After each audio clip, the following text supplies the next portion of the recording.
Ewu always has the best videos. So, husband whistles as he slowly murders his wife. This will be a good one. She kind of just like laid down and said that she felt dizzy and she wasn't feeling well. It was absolutely sickening. But I am angry. You just brought me home. What kind of a sick person does that? It just is psychotic. I think she's gonna die. There's some drugs that wouldn't show up on that drug panel. And so potassium cyanide is not something that we use in dentistry. I don't even know how to acquire potassium cyanide. It just is a whole another layer of just wicked. A Colorado mother begins experiencing sudden and devastating symptoms after a morning workout. Her family watches helplessly as her illness progresses over the coming days, and suspicious eyes turn to one man, her husband, a beloved and ambitious local dentist. But as she fights for her life, the investigation into what happened will take a shocking turn that no one saw coming. Our point is not to put you away, it's to put the person away that caused this to your wife. And that's where we're at. That person is my wife. The following report is based on official police records, and most of— I'm sorry, did he just say, what if that person was my wife? Is he trying to say that she poisoned herself? Oh my God. the footage has never been seen before until now. It's Monday, March 6, 2023. Home surveillance cameras are recording as 45-year-old Dr. Oh, brother, this guy stinks. Jim Craig exchanges pleasantries with his wife Angela before heading to work. What was that? That was... You just... Yeah. Well, see, babe. Goes on forever.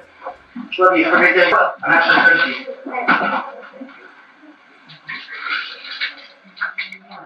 Jim is headed to his Aurora, Colorado dental practice, which he's seen here promoting on YouTube in 2012. Hi, this is Dr. Jim Craig with Summerbrook Dental Group. One of the questions I get asked most commonly by patients is, what is the deal with all of the over-the-counter whitening products that This man looks like a thumb. He looks like a human thumb.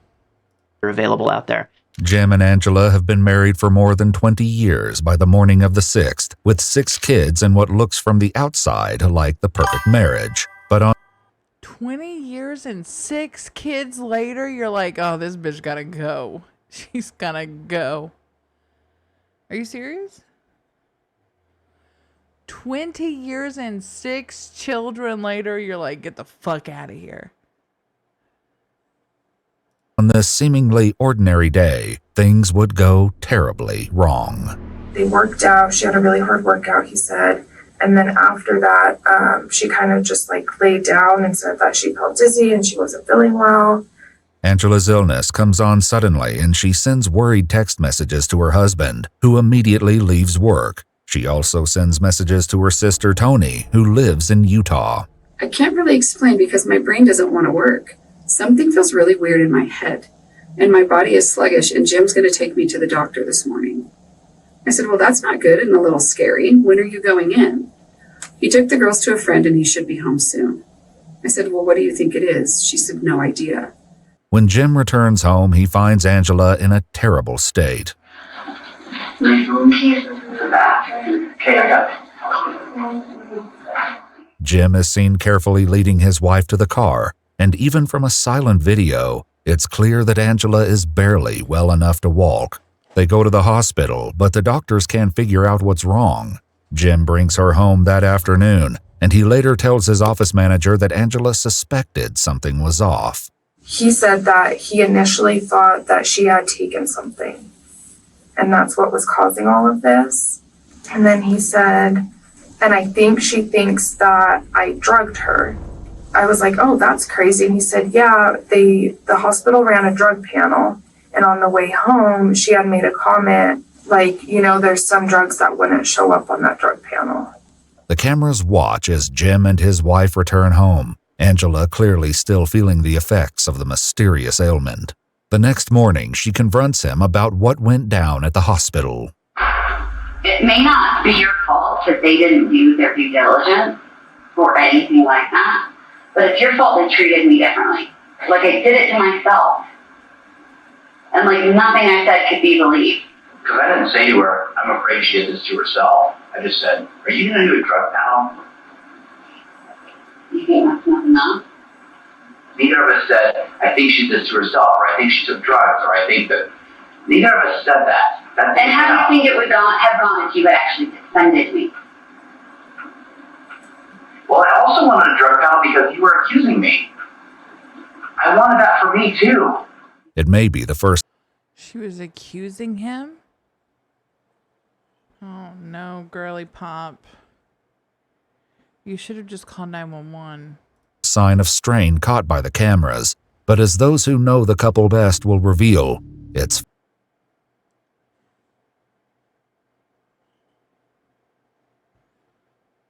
So last night I was listening to my 13-year-old son vent his frustration after fighting with a friend on the phone because that friend made one of their mutual girlfriends cry. There was also some laughter over the irony of his being on the lecturing end of that conversation, considering how insane he drives his sisters every day on purpose. Their screaming makes him giggle. It was a night of screaming, tears, disappointment, and laughter. It was a perfect microcosm of the last 16 years. It's been a roller coaster of emotions, and I'm thankful that most of it has been fun and laughter. I suppose we could do this for another 60 years or so. Wow. far from the first crack in their marriage. 6 years ago, their relationship nearly collapsed. He came home and announced that he'd been having an affair and he was leaving her. And she was distraught, of course, because she'd been trying to hold their family together for all these years. And she was trying to figure out whether she should just leave or try to fight for it or see, is he serious? You know, but she was pretty solid on the affair. But Angela didn't want to divorce, and according to her sister, the infidelity was quickly overshadowed by an even more serious incident. And then she called me one day and she was mad. And I'm like, of course, nature of life with when someone's cheated on you, right? She said that he had sedated her. According to Tony, Jim drugged Angela without her knowledge so that he would have enough time to carry out his final plan, injecting himself with something that would end not only his marriage, but his life. He never went through with it, but the emotional wounds from that day had not healed by the morning of March 7th, 2023. Hey, so if somebody sedated me so that they could take their own life and then they didn't, I would lose my mind. The last place that person would be is near my food, my physical body, or any of our children. Okay? That man would be in jail because that's illegal as fuck. So he didn't kill himself, but he decided to kill her? Okay. Well, I also wanted a drug panel because you were accusing me. When texting her husband the day she suddenly fell ill, Angela wrote, "I feel drugged." Jim replied, "Given our history, I know that must be triggering. Just for the record, I didn't drug you." But I am angry. Though. I'm angry at you and angry at him, and I'm absolutely filing a complaint about it. They didn't do anything except send me home and recommend that I see my PCP. And you didn't do anything. You just brought me home. You didn't even try to call my PCP or try to call anybody or try to do anything. You just brought me home. Angela's suspicions may not only stem from the drugging 6 years ago, but from something that happened much more recently. Oh my God. So when she texted me, she started it with, "I'm not really ready to talk yet. That's right. Yeah. But I'm leaving Jim. He's left," how did she put it? "He's made it impossible for me to stay." Only 4 months before falling ill, Angela discovered that Jim had created a profile on a matchmaking site called Seeking.com. Before I hate this guy. He fucking sucks. He's the worst. He has an affair. He drugs his wife, tries to take his own life, doesn't do it.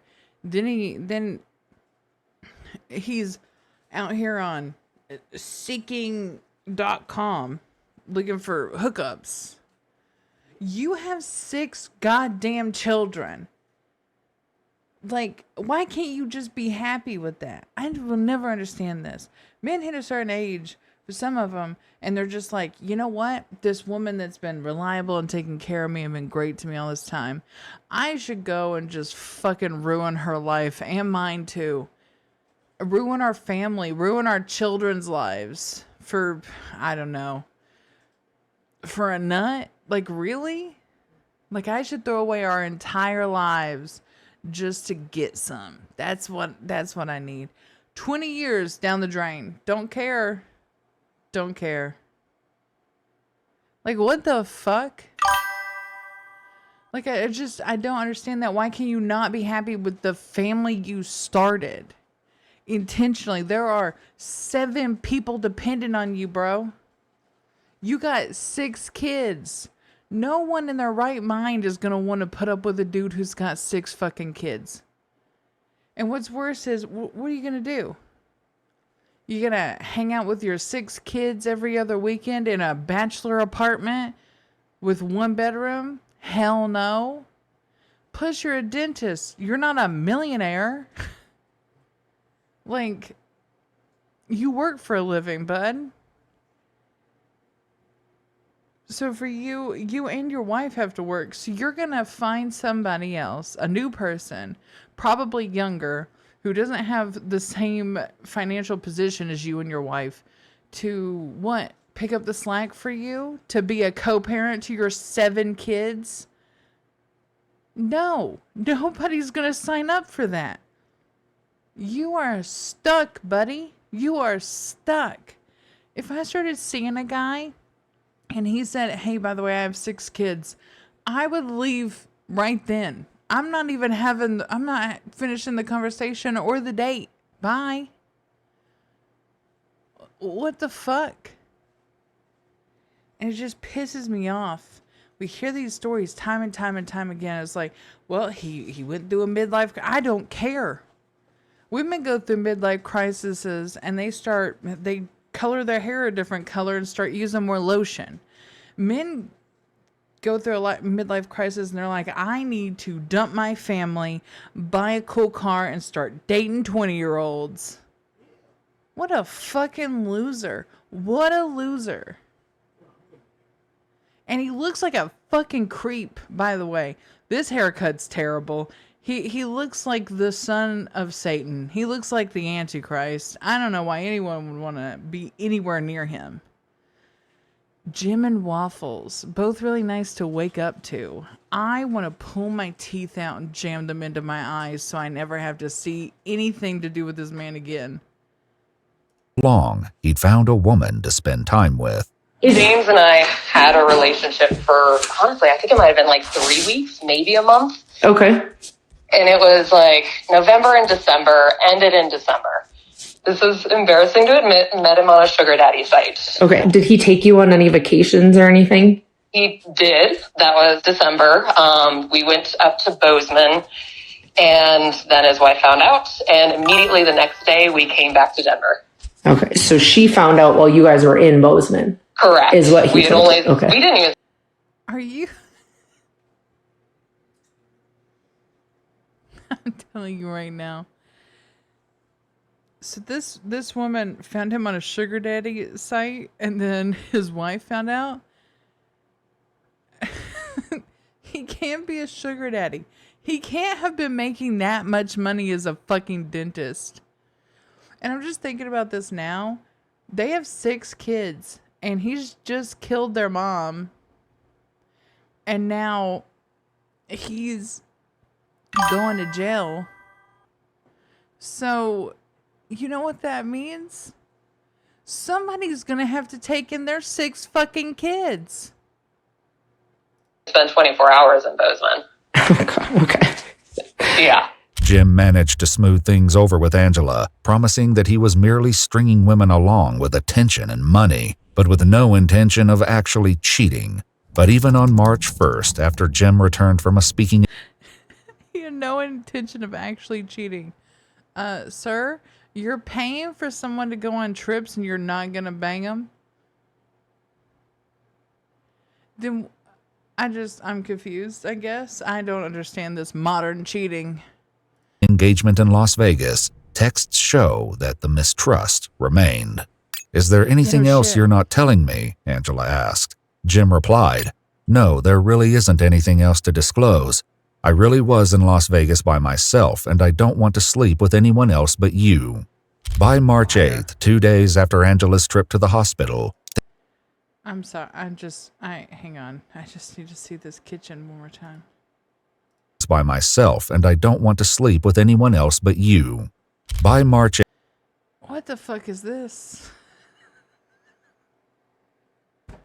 Should I be making fun of the kitchen? Probably not, but you have this faux brick, and then you have this this tile board? I don't understand. What is that for? Isn't this whole thing to catch like grease and stuff? So why did you put this up? I like the vent hood, but this is crazy. No. I would never build this in Sims, okay? What the fuck is that? 8th, 2 days after Angela's trip to the hospital, things have settled a bit, or at least it would seem.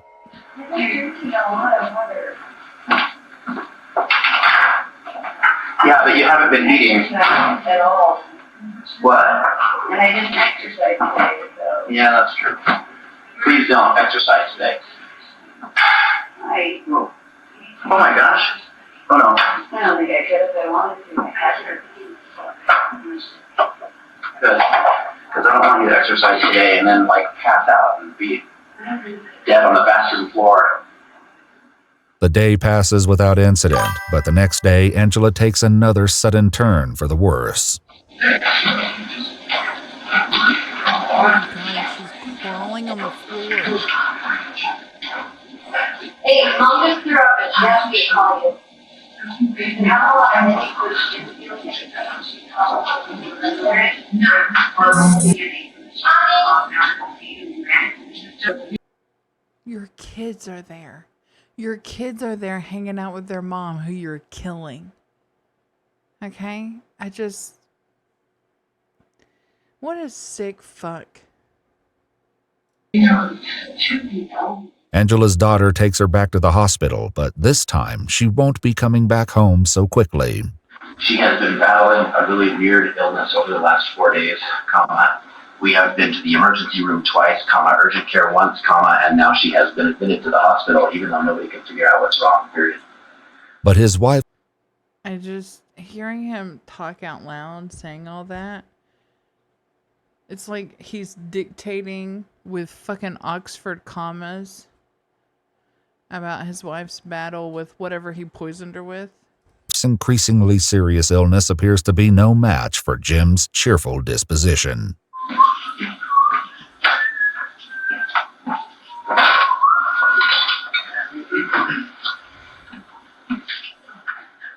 This energy would extend to his interactions with Angela's family and friends over the next 5 days as he updated them about her condition. In one text, he says of the medical mystery, "If it wasn't my wife, this would be kind of a fun puzzle to try to work out." It's funny because 90% of the time she seems like she's doing pretty well, and then all of a sudden she'll have a crash or something. It's hard to predict when that'll happen. Do you understand what I'm saying? I do. It's just back and forth, and then it's like, but most of the time, 90% and then she'll crash and die. But it's hard to predict when that's going to happen. We don't know. Gosh, isn't this funny? This is like a conundrum, isn't it? Crazy. But look at this funny joke. The sickness wasn't getting better, and the doctors did every MRI, CT scan, test, labs, everything. Nobody could figure out what the heck was going on. Sunday, I had texted him, just checking in. How's everything going? Going okay. She had a huge crash last night, and the doctors had a hard time reviving her again, but today is a lot better. I'm hoping they will let her come home tomorrow. Her brother is driving in town, so he and my sister-in-law can help out with my kids, and I should be able to work. If my wife was going through what she was going through, the last thing on my mind would have been my patients, would have been, hopefully I'll be at work next week. None of that stuff, right? My full attention would have been with my wife. Right. Yeah, I'm telling you, if this guy right here, if he was sick, especially sick like that, sick like crawling on the floor, sick like looked like on the verge of death and had to be in the hospital, I'm sorry, I'm not doing anything. I'm not going to work. I'm not doing live streams. I'm not in the Discord. You're not going to be able to find me. Because I got to take care of my partner, my other half. This guy right there.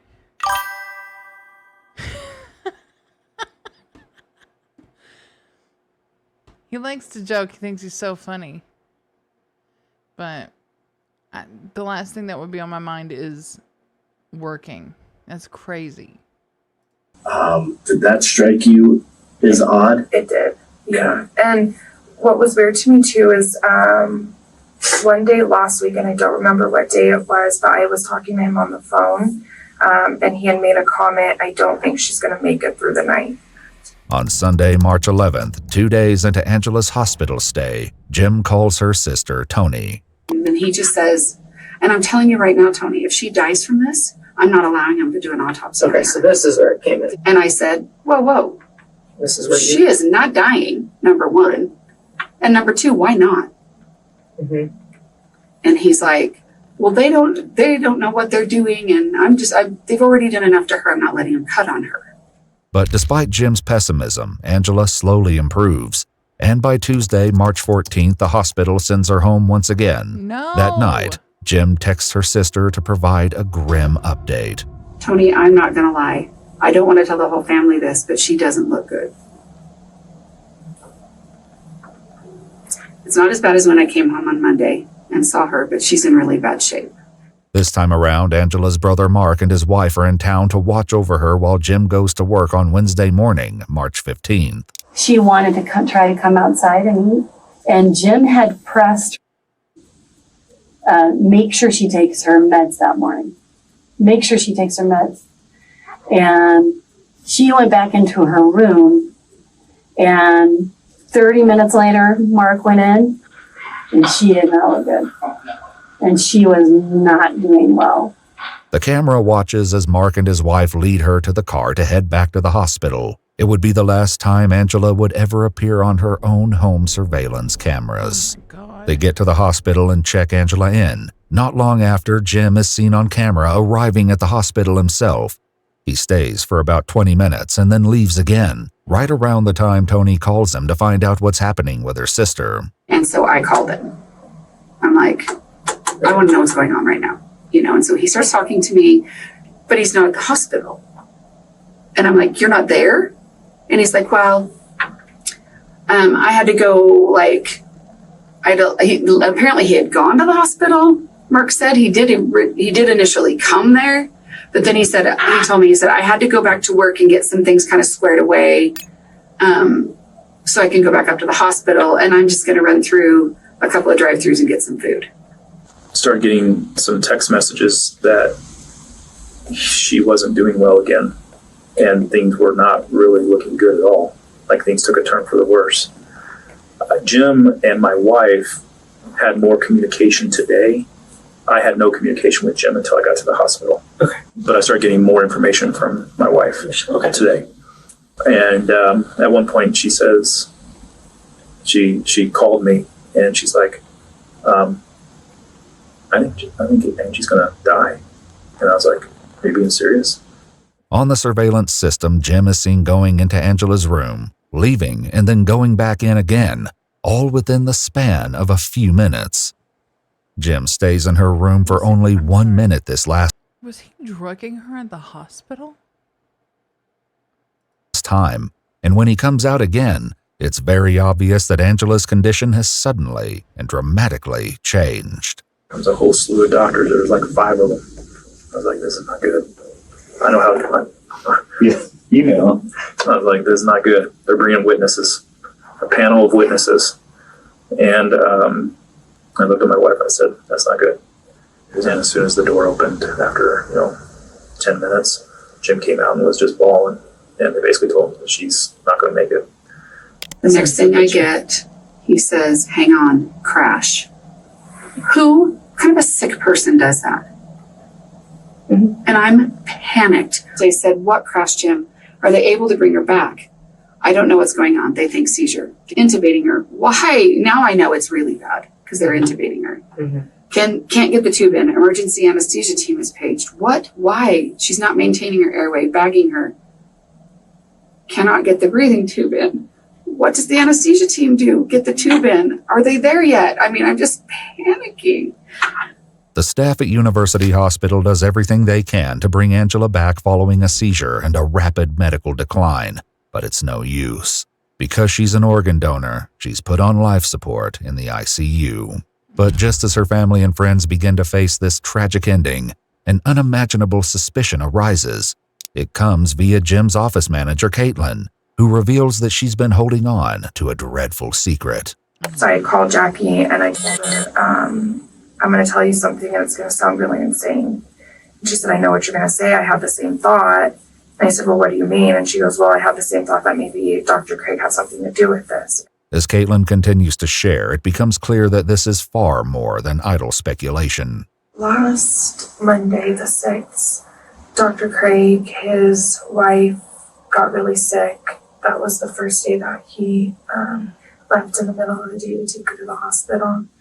Later that night, he had come back to the office. Everybody had left. I was still working. Oh, God. I'm so scared what this girl's going to say. I don't want to hear it. So when I was leaving, his office, like his light was off. And so I thought that he had left. And when I got to the very last operatory, he was sitting in there. And he was sitting in the dark. The light was off. And he was on the computer in there, which was really strange because he has a laptop and a desktop in his office. Caitlin would soon have a very good reason to question what exactly Jim was working on in the dark. So I left the office about 5:45, and he had texted me at 6:06 saying that he was having a personal package delivered to the office, and when it came in, to please just put it on his desk. This past Monday, the 13th, it came in. My receptionist is the one that originally got the box and opened it. And when I was putting the packing slip back into the box, I saw that it said potassium cyanide. Okay. And so I closed the box back up. Potassium cyanide. I gave it to him. I looked up what cyanide poisoning was, and kind of was looking at the side effects from that, and that was everything that his wife was going through. Caitlin shares this terrible secret with both of the practice's managing partners, including Ryan, who is still at the hospital. And so potassium cyanide is not something that we use in dentistry. Okay. I don't even know how to acquire potassium cyanide. I've never looked at how to acquire potassium cyanide because it's never something that we would ever use in dentistry. Disturbed by the potential implications of this package, Ryan decides to tell a member of the hospital staff, just in case there is still a chance to save Angela. And I just said, I'm not accusing you of Jim of anything. I'm not insinuating anything. I'm concerned about if this is potentially reversible. I know it's been a mystery of trying to figure out what's going on with Angie, but in lieu of this information, Right. If they can give her something, right? there's something. I mean, I've never Googled cyanide poisoning. I don't know anything about. It's outside my scope of practice and my realm of practice. I have no idea. It was pretty brief. It was pretty quick. It was like maybe 3 minutes. And he was obviously like, what the heck? You know, taken back by what I was saying. I was taken back by what I was saying. Angela, who no longer shows any signs of brain activity, is beyond saving. But the staff wastes no time in contacting the police. Hello, non-emergency. This is Paula. How may I help you? Hi, my name is Chelsea. I am one of the forensic nurses here at University Hospital. I am needing to make a mandated SCI report, IPV, and needing officer response. She has 6 kids. 6 kids. And it based on what I can tell from some, at least most of them are underage. We have a suspected potassium cyanide poisoning. It doesn't take long before Jim begins to realize that something is up. One of his first moves is to give Ryan a call. He says, Ryan, I got some disturbing news. And I said, did you say something to somebody? And I said, yeah, I did. And I told him exactly what I said to the nurse. And I said, Jim, what was in the package? I said, did you order a package? He said, kind of paused. He said, yeah, I did. I said, what was in the package? He goes, oh, it was a ring for Angie. It's going to be a surprise. And I said, Jim, that's not what was in the package. Yeah.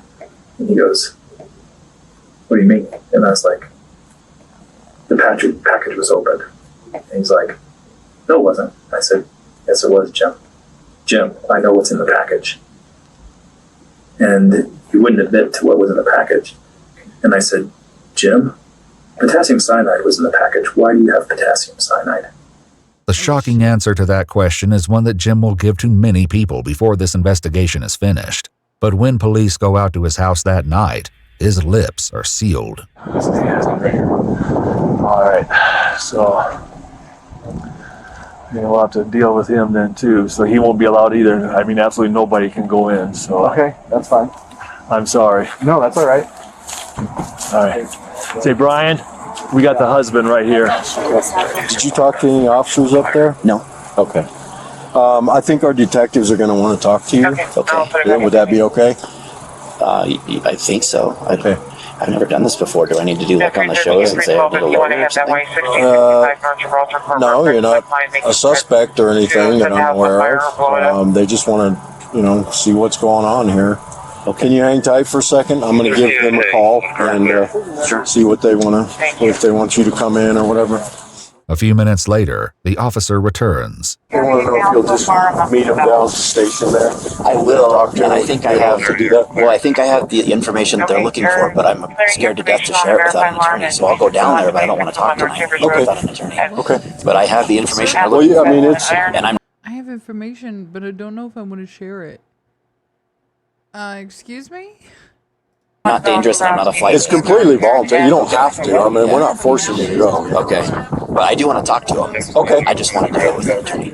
Jim isn't talking, but the police tell him and his family that they'll have to stay somewhere else for the time being.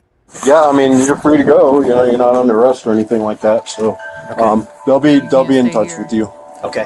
When I pulled up, I thought there was a vigil going on. I didn't know. PD2. This isn't quite as welcoming, but I get it.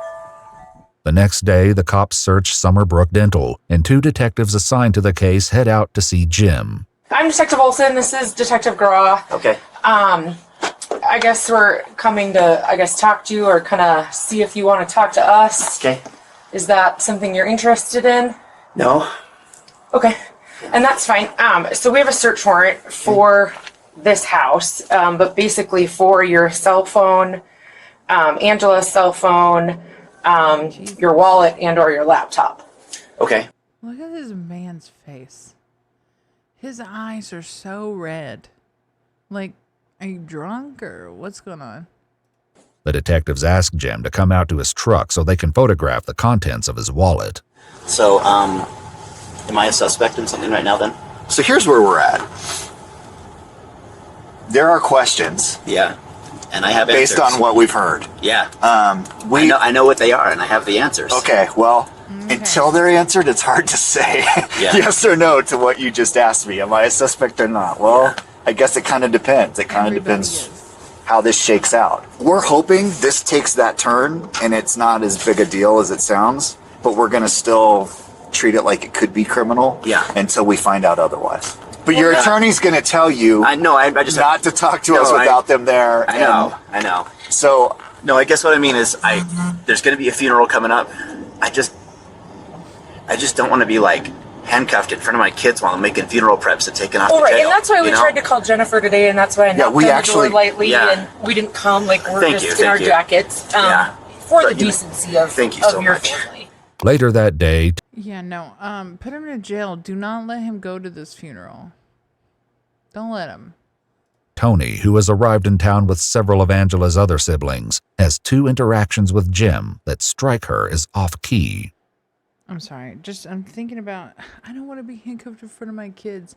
It reminds me of the dad who left his daughter in the car to basically bake in the Arizona sun while he went inside to watch adult content on his phone. And then when the police got there and arrested him because of negligence that led to her death, his wife, and who was a doctor, by the way, and her mother were like, I can't believe you would do this. The funeral's tomorrow.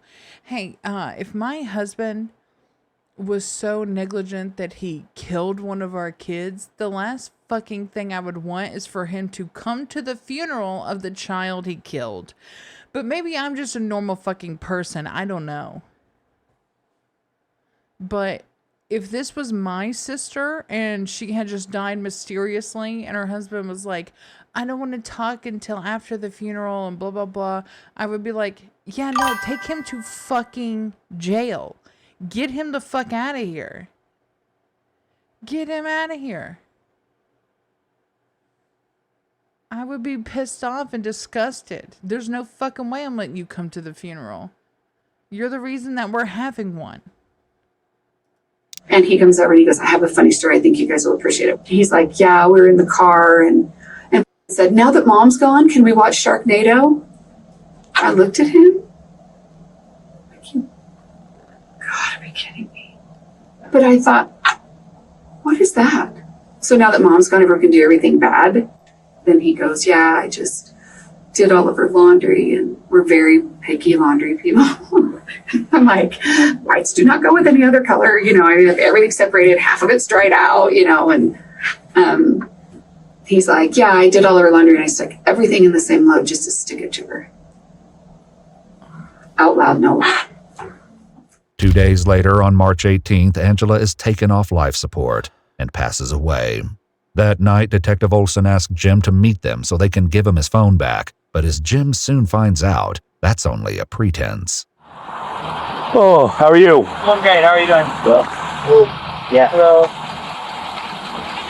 Hi. Hi, Bob. You are under arrest. Okay. Okay, first degree murder. Whoa. Okay. Whoa. I didn't expect this. No. Sorry for that. Such a Midwest dad response. Whoa, okay.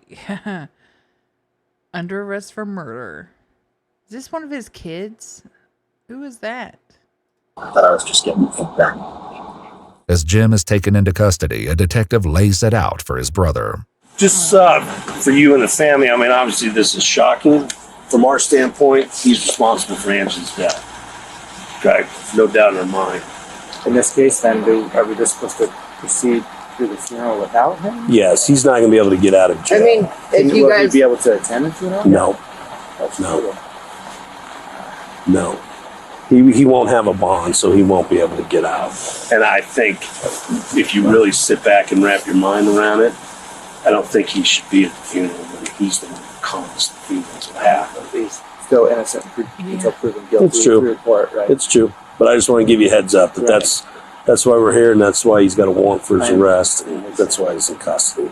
But there's a vast difference between being arrested and being convicted, and there is much more to this story than meets the eye. They do have an arrest warrant for the murder of Angela. Oh my gosh. So I know that, you know, you've expressed a few times that you have the answers and want to tell us. I just want to give you that opportunity. I don't know why you wouldn't have explained it the minute that they started raising suspicions. Oh, I know what happened. This isn't as bad as you think. I definitely didn't kill my wife. Opportunity to tell us what you know. And if you have insight on kind of what happened, or, I mean, I know you've talked to DHS, Department of Human Services, and you've kind of alluded when I've talked to you. I just wanted to just give you the opportunity. I really want that. I haven't had my phone, so I haven't been able to talk to the attorney that I reached out to. because as you can imagine, this is terrifying for me. And you both seem very nice and like you're on my side, but I know how this works, and I don't want to incriminate myself or say anything stupid. Or there are answers, and this makes a lot of sense once those answers come out, but I don't know how to navigate this. I've never done this before, and I'm scared to death. Although Jim is still reluctant to tell his side of the story, Scared to death. He's scared to death. Well, bud, guess what? Shows your wife. does have one thing he wants to make perfectly clear. I can tell you I did not kill my wife. Okay. Sure, bud. After establishing that he won't be getting out of jail tonight because he's not been given a bond, Jim tries to see if there might be another way. And then what happens if I talk to you and tell you everything I know? Then what? Every case is different, so we can't really, I guess, give you direction, if that makes sense, because we don't know what information you have. So we only know what we have currently. And what do you have currently? Yeah. Well, that's typically how we do this, is if we're going to have a conversation, we would Mirandize you, and then you would talk to us and we would talk to you, type of thing. We don't go into all the details of what we have, because this is your opportunity to talk, really, if you want to. Oh my gosh. I have all of the answers that you need, but I can't talk. I can't. There is another 30 minutes in this, and I don't know how, because it's very clear that he's the murderer. The one attorney that I've talked to has said, don't say anything because you could just incriminate yourself, and I'm totally naive at this. I don't know what I'm doing. And you both seem very nice, but I know that your job is to put me away. Well, that's our job, is to figure out what happened. Our point is not to put you away, it's to put the person away that caused this to your wife. And that's where we're at. Person is my wife. With that stunning question, Jim again falls into silence. But this isn't the first investigators have heard of this explanation. Jim floated it for the first time in that phone call with his business partner. I said, why do you need potassium cyanide? And he said, he's like, oh. There's a lot of pauses with deep breaths. He goes, I ordered it for her. And he basically said that he had ordered the potassium cyanide at her request. He bought it for her, and that it was a game of chicken. He said, I bought it. I actually didn't think she would use it. He insinuated that she took it on her own. He started saying things like, this looks bad. And I said, Jim? I said, yeah, it does. This looks worse than bad. And I said, I think you should stop talking to me. I said, I think you need a lawyer. When detectives ask Angela's family and friends what they think about Jim's explanation, they're more than a little skeptical that Angela would do such a thing, no matter how bad her marriage was. She wouldn't take something slowly to put herself in absolute pain and fear for 10 days. I'd be surprised. That would shock me if she was. That's not her personality. Nobody chooses this kind of death. I'm so sorry. Especially not women, right? Like, women usually choose very nonviolent things. But the thing is potassium cyanide is not a quiet, conscious death. It's dirty, right? And women usually have a tendency to pick things that are going to be something easy to clean up and take care of, and usually pretty silent. I just don't see this being a way. Maybe way back when, but not now, when we have so many other options that are so much easier, you know? Also, I'm looking at this interrogation room. Is it made out of sponge? Why are the holes in the walls so deep? What's this random piece of wood doing here? What's these gaps? What is this? Who built this shit? I will say this, Angie, never. Back with Jim, the detectives aren't sharing their evidence, but they let him know that things aren't looking good. The information at this time leads to you. So that's why we're where we're at right now. Oh, this is horrible. Mm-hmm. Because I know how this looks. I knew exactly how this was going to look. And so I don't know.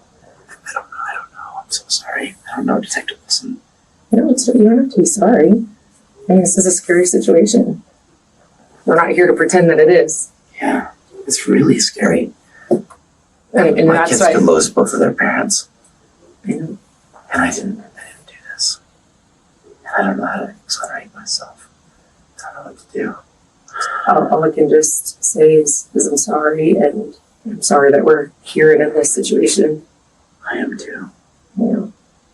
I'm sorry that I didn't just let her go through with this years ago. Jim never goes into further detail with the detectives, but the investigation is still very much in its infancy. Police have obtained the surveillance footage from Jim's house, from which they hope to find a smoking gun. But the videos seem to show all the hallmarks of a loving, happy couple in the days leading up to Angela's illness. Not according to breaking. Yeah, yeah, yeah. Father,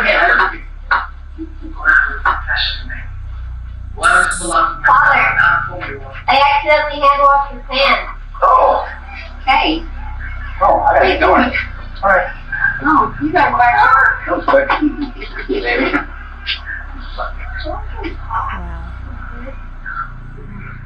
But perhaps there are signs of something darker underneath the surface, even if only in retrospect.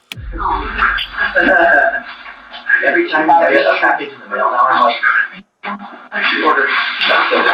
Oh, good. My custom shoes that I've been ordering are starting to come in. Oh. What? Your custom shoes that you've been ordering? How many are there? I think 3 pair. That is super blue. I know, I like it. Okay, what are you gonna wear with it? My gray suit and a blue shirt when I speak in Las Vegas.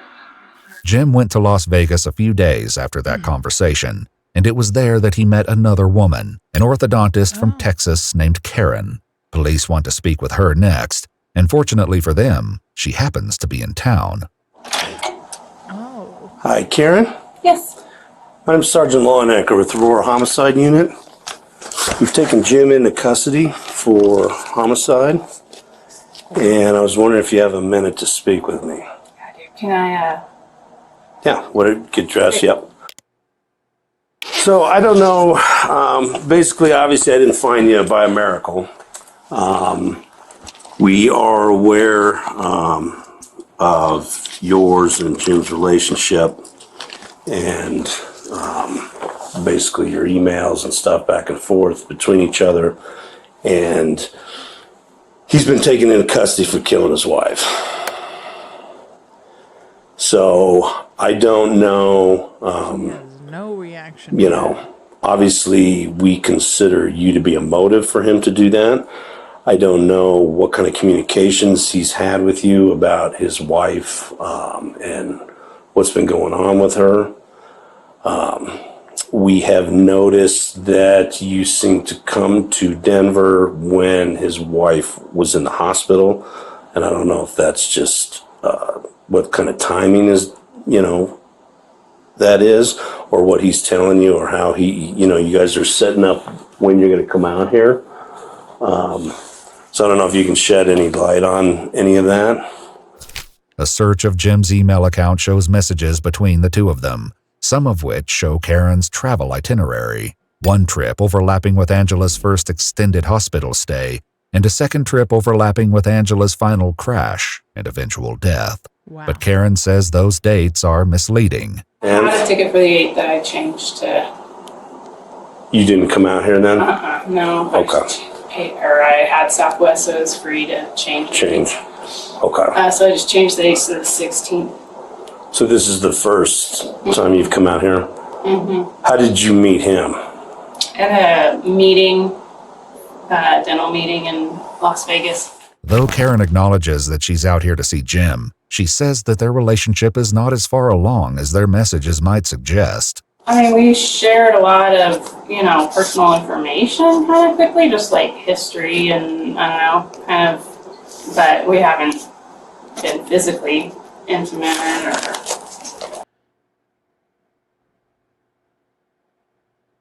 Okay. That kind of thing. So you have not been sexually intimate with him? What was the purpose of some of those text exchange or email exchanges then? Because they're very sexually explicit. What was the purpose? I mean, I guess I find it hard to believe that he would send something like that to you without having some kind of sexual relationship with you. I mean, there's been physical intimacy to some degree, but we haven't had intercourse. Okay. Wow. Okay. Karen says that Jim told her that he and Angela had filed for divorce in January, a month before they met in Las Vegas. He said, I'm going to sit down with her tonight. We're going to start to talk about just about the kids, about how things are going to look during mediation, things like that. And that she had said that she probably was going to move back to where her family is, and just they had been just kind of talking about what things were going to look like. He said, he did tell me when they talked that night, I'm kind of worried that she might hurt herself. What? So we've had a history with that. Has he talked to you at all about buying cyanide? No. Any other poisons? Anything like that? The detective decides to set Karen straight on what Jim has been up to. He's never told her he wants a divorce. He's never told her there's no talk of him moving out with the kids. She has no idea anything about a divorce. He's purchased poisons, and she's now dead because of poisons. So a lot of the things he's told you, assuming you've told me the truth, are all nonsense. Yep. Sorry to be the bearer of bad news, but I mean, the real victim here is his wife. Yeah. Big time.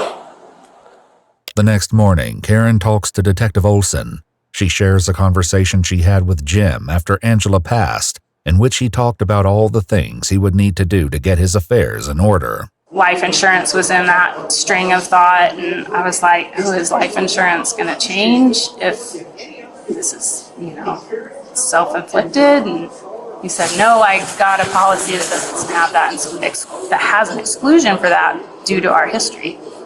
While Jim's explanation about the life insurance lines up with his story that Angela did this to herself, it also opens the door to another possible motive. And according to Ryan, Jim could use the money.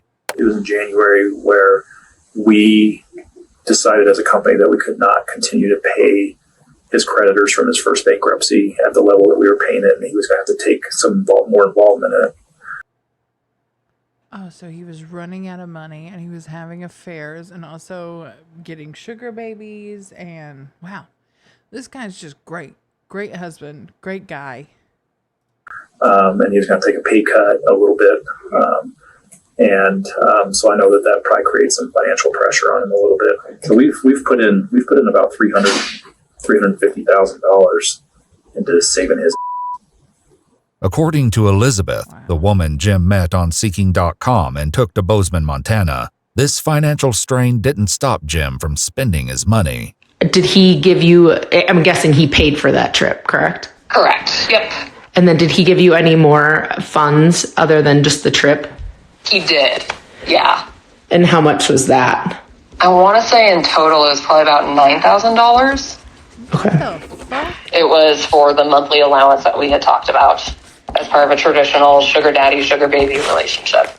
According $9,000 a month she was getting for being a sugar baby. I'm in the wrong business. I'm in the wrong business. To prosecutors, Jim was the sole beneficiary on more than $4 million of life insurance policies in Angela's name. But Karen, who still believes that Angela may have caused her own tragedy, is concerned about their 6 kids. I mean, obviously my hope is that I'm right and that they don't lose a mom and a dad, Yeah. No, I agree. Yeah, that's what While the detective is sympathetic to Karen's position, Angela's friends aren't as understanding. You're okay with them murdering his wife? No, yeah.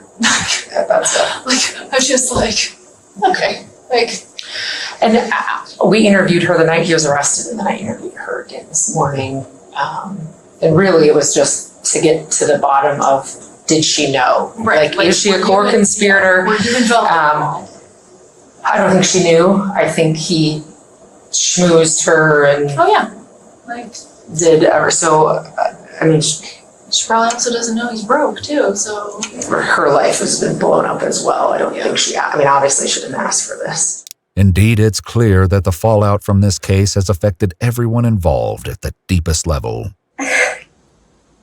It just is psychotic. It just is a whole another layer of just wicked. Wow. To watch your kids. Who does that? And I know we don't know anything, but just the thought of who does that. Indeed, not even Detective Olson is immune to the emotional weight of this tragedy. I have never broke down. This case, I feel so bad. It is tragic. I hate these kids.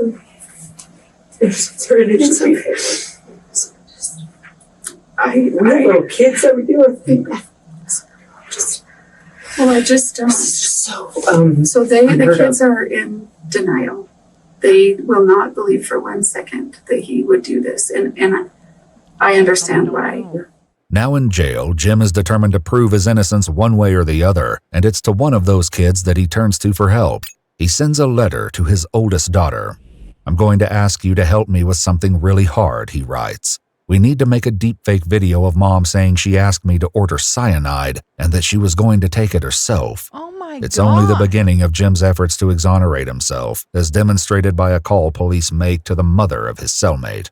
So in the letter that is addressed to both, it says Becca and Will. So I presume, obviously, you go by Becca sometimes.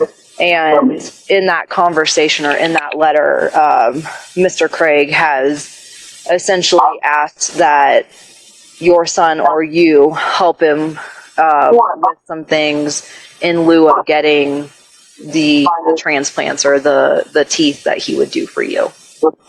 Oh my gosh, what do you mean? So basically he has asked, that, whoever responds to him doesn't use their legal government name, like they use like a code name, or they use, even if it's like a nickname, you know what I mean? But that way that you guys would not be traceable to him. And in turn, that person would get a burner phone and a fake ID and essentially help him, and then they would give you the teeth or plans in return. Absolutely not. I don't know anything about that. Do you know anything about Mr. Craig or his case? No. Okay. He is currently in custody for a murder case. Oh my God. Prosecutors also allege that Jim tried to hire a fellow prisoner named Nathaniel to kill Detective Olson, the lead investigator on the case. When that plan fails, he writes to Nathaniel's ex-wife Cassie, explaining to her that he's been framed by his business partner. He asks her to go to the district attorney, pretending to be a friend of Angela's who can testify that she was suffering from depression and planning to end her own suffering. Wow, he also asks that she use her expertise in Photoshop to spoof text messages that can help sell the story. He also reaches out to Karen, the orthodontist he met in Vegas. He had sent me a message through the Getting Out app that he had sent me letters and basically just saying he was innocent, he had been taken out of the world, an innocent man with no recourse, and yada yada. It's just like, okay, regardless of your innocence in this death, you were such a liar. I mean, there was so much honesty. Even if you're completely innocent of how she passed away, it's like there was such a high level of just living two lives. Yep, 100%. Which is just mind-boggling. Yeah. And scary. Yeah. It's not that mind-boggling. He was going through a midlife crisis. He didn't want to be a father anymore. He didn't want to be a husband anymore. He didn't want to participate in the life that he had helped build anymore. He wanted to get out scot-free. He wanted to go do whatever he wanted to do and just basically, you know, like, fuck her. He didn't want to do this anymore. Like, that's what he wanted. And honestly, he's just looking for any way out of it now. Any way. Because he thought he was going to get away with this. And when he didn't, it was like, wow. I have to find a way out from under it. And I haven't dated somebody in 30 years. Yeah. This is what I do. My first date in 30 freaking years. This is where I am.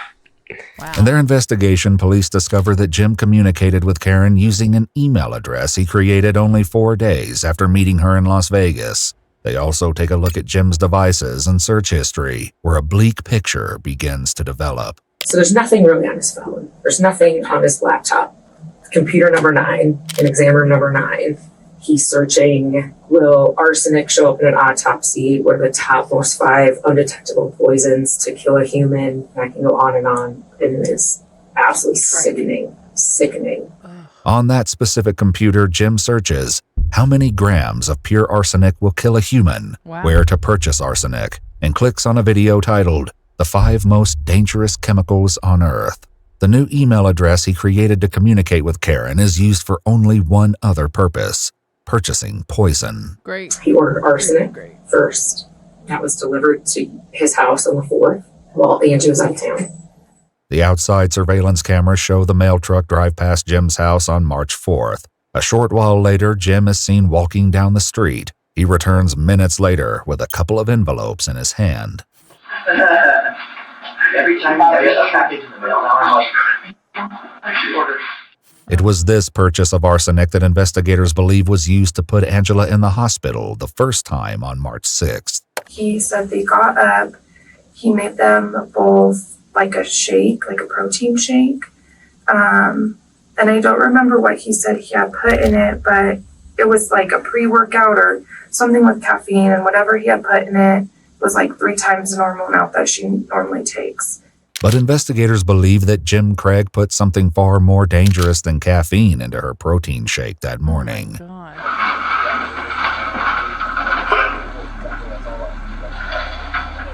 Oh my God.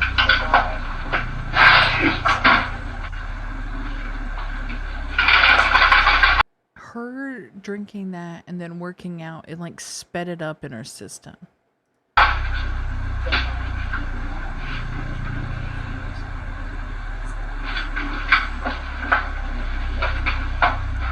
Before leaving for work that morning, Jim has a question. You're kind of pale. You feel okay? It's not. Oh, sorry. It's called winter, Jim. Of course, Angela would be anything but fine that morning, or for the little time she had remaining in her life. But as investigators would see for themselves, that single dose of arsenic didn't get the job done. He also ordered, it's oleander. It's like a extremely poisonous plant, but obviously you can get the derivatives out of it. That was still en route. So actually, I think it's coming to Denver today. With the oleander delayed and the potassium cyanide not due for days, Jim is forced to improvise. On the night of March 8th, he leaves his house at 10:40 p.m. He arrives back home 15 minutes later at 10:55. Police later find out that during this time, he purchased 12 bottles of eye redness drops at the local grocery store. The next morning, Jim makes his wife another drink and turns the TV on for her before going to work.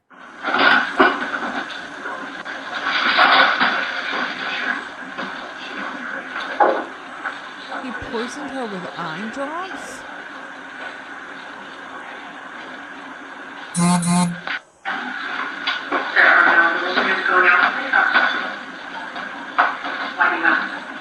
was just curious. Talking about That would be the day Angela would be taken to the hospital for the second time.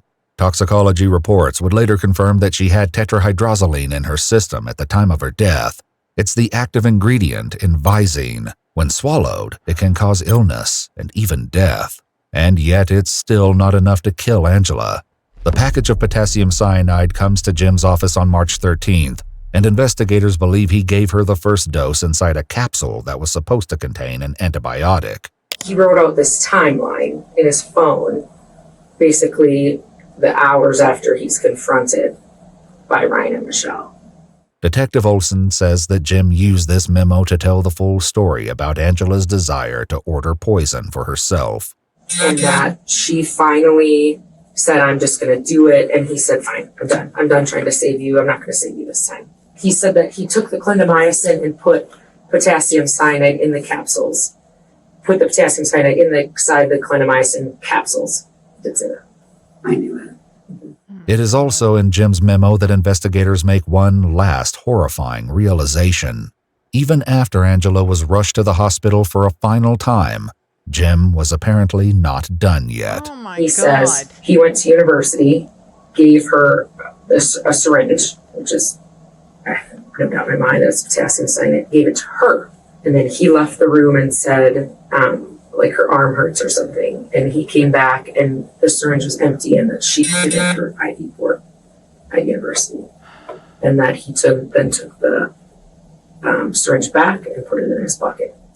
Hospital surveillance cameras show Jim emerging from a side room at approximately 1:53 p.m. before pulling something thin and cylindrical out of his pocket. Less than 30 minutes later, Jim comes out of Angela's room, speaks to the nurses, and the frantic but doomed effort to save Angela's life begins. So his final dose was actually at the hospital, I think.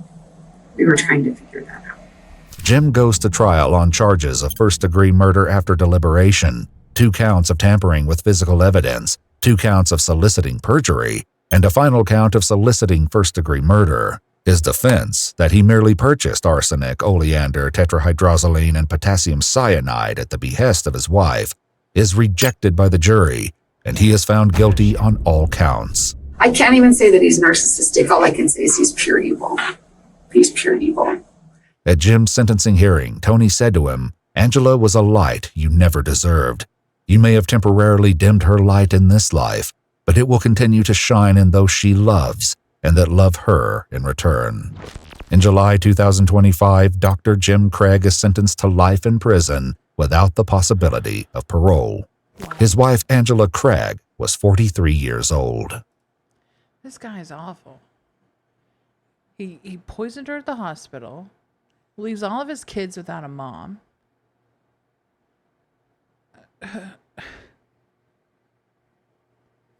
This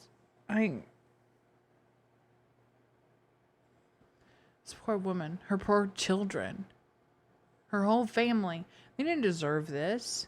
They didn't deserve to lose her like this, all because of this fucking guy. He's the worst. He's awful. Oh my God. Wow. I don't know if there's much to sum up anything here. I cannot stand this man. He looks like a thumb, and he thought getting a nut was more important than his wife's life. What a fucking loser. What a fucking piece of shit.